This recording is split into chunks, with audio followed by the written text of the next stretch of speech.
Hey there, it's Christian from 7Gamer Network, and today we've got another review for you. This is for Twisted Fables. Now, if the thought of fairy tale characters being reimagined in a dark, futuristic, cyberpunk kind of setting appeals, then this is a game that really might appeal to you if you like the thought of that theme. This is, at its heart, really a two-player dueling deck builder with some unique positional aspects to it, a la old school 2D sort of side-scrolling beat-em-ups like Street Fighter 2, for instance. It does have rules for up to 4 players to play in sort of tag team style thing, but ultimately I think it really shines at more 2 players than 4. Now, I'm going to go through the components in this. I will talk, of course, about the gameplay, and I'll tell you what I liked and what I didn't like, and then it'll be up to you to decide, is this one you're going to add to your collection? Before we get stuck in, I love 2-player card games where you have that dueling kind of going on. A lot of you, as my subscribers, of course, will be subscribers from my Star Wars Destiny days. May God rest its soul. What I'd love for you to do is, if there's been any games recently, card games recently, that have really lit up your gaming world, please do pop that in the comments. I'd love to see what it is that you've been playing, that you've been excited about, because hey, maybe I can get round to playing it myself in case I haven't, or maybe even getting a review done on it. Okay, so components wise, and I'm reviewing the deluxe set here. Firstly, let's start with the art, and I'll be showing you copious amounts of that through this video. The art in this game is outstandingly good. This is some of the most excellent art that I have seen in just about any game. It really is absolutely stellar art that has been produced for this game. Now, we actually have 10 different characters in this, and they all have sort of their own character concepts. Some might be a little stronger than others, but in terms of artistically, they are all fabulously realised. And the game is a treat for the eyes as you're playing through it. It doesn't stop there, because the tokens themselves, not in the deluxe set, it comes with these wonderful sort of plastic tokens, which they really are very, very lovely. A true joy to sort of play with. I mean, they're literally the sort of, if you're into your card games, they're like the ones you can get from Team Covenant or Broken Egg, or these lovely, really nice plastic acrylic tokens. Really great quality. The mats, the game mats, I'm very frustrated. I thought I'd bought 2. I only bought 1, but check it out. I mean, it's just gorgeous. I'll do a close-up as well. I just wanted to hold this up because it's so nice. The other thing I have to point out, I've owned a lot of gaming mats over the years. This is literally the thickest neoprene I have ever had a mat printed in, and the stitching on it, just second to none. It's super heavy, wonderfully thick, massively premium feeling, and the printing on it is really nice. It's got a little bit of bleed just on some of it, but my goodness, overall it looks gorgeous, and it's really nicely laid out with all the different areas on. The mats, just top notch. Get hold of them if you can. The card stock of the cards is great. One drawback is that I bought this with the sleeves shipped with it, and I found the sleeves were really tight fits for quite a lot of the cards. So it took a long time to sleeve this one up because I had to be pretty careful. But that's literally, I think that's the only drawback I could really find about the components here. And if that's all it is, then we are rocking and rolling. Okay, the quality of components in this game is outstandingly good, and it is an absolute pleasure. The plastic trays with the little markers to fit in. It's quick, easy, simple to use, adds a little bit of extra to it in terms of having something to track rather than just being sort of loose tokens around the place. And I thought that again was a really nice choice that they did that. These components, they're really hard to fault over and above the couple of little things that I've said. Okay, so let's talk gameplay, and I'll tell you what I liked about this. The different characters, you've got 10 of them. They have a lot of things that really make them very different. So each of them will have some sort of different mechanic that only they have access to. They may even have, and it's probably linked to, maybe tokens that only they can use. For example, Little Mermaid has got tentacles that she can call up on the board, and she can gain more of them as the game progresses.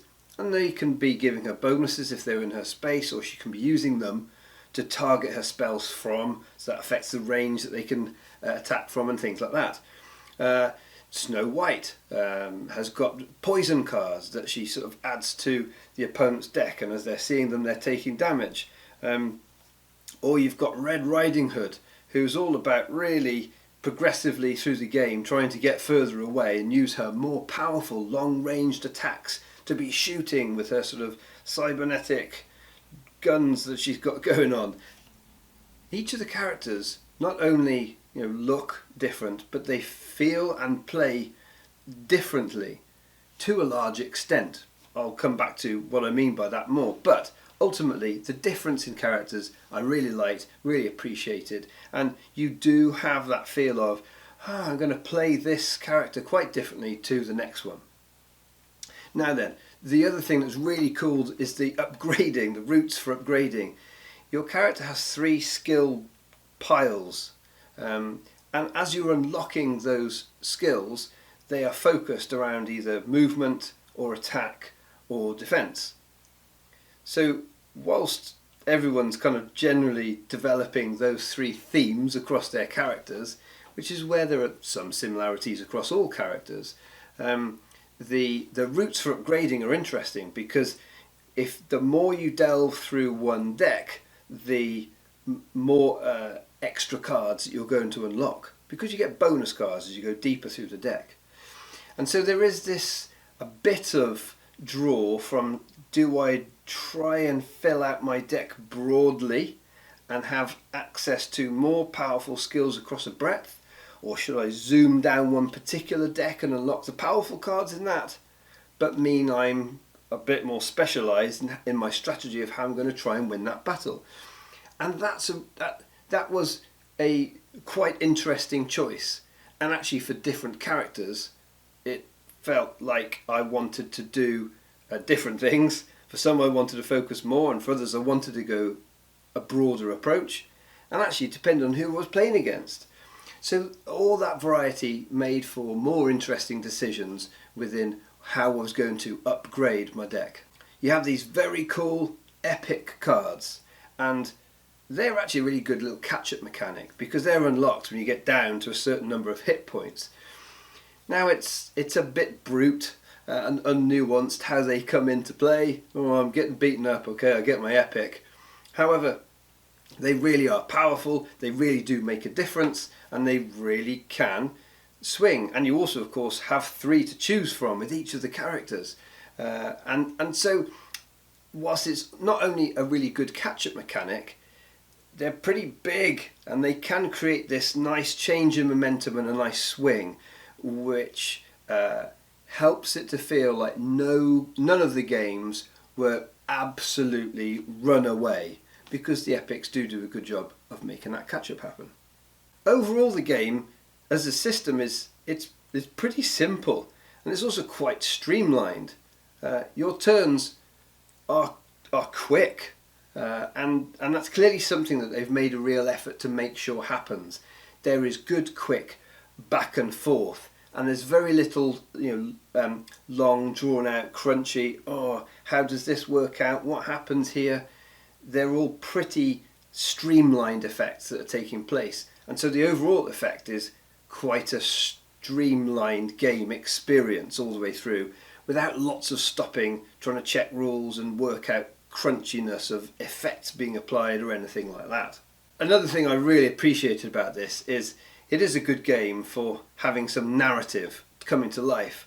Abilities or the skills have got very evocative names that really fit the art nicely and fit the character concepts. And so, with the sort of 2D element as well as the moving back and forth, you have when Red Riding Hood pulls out a big gun and does a knockback attack.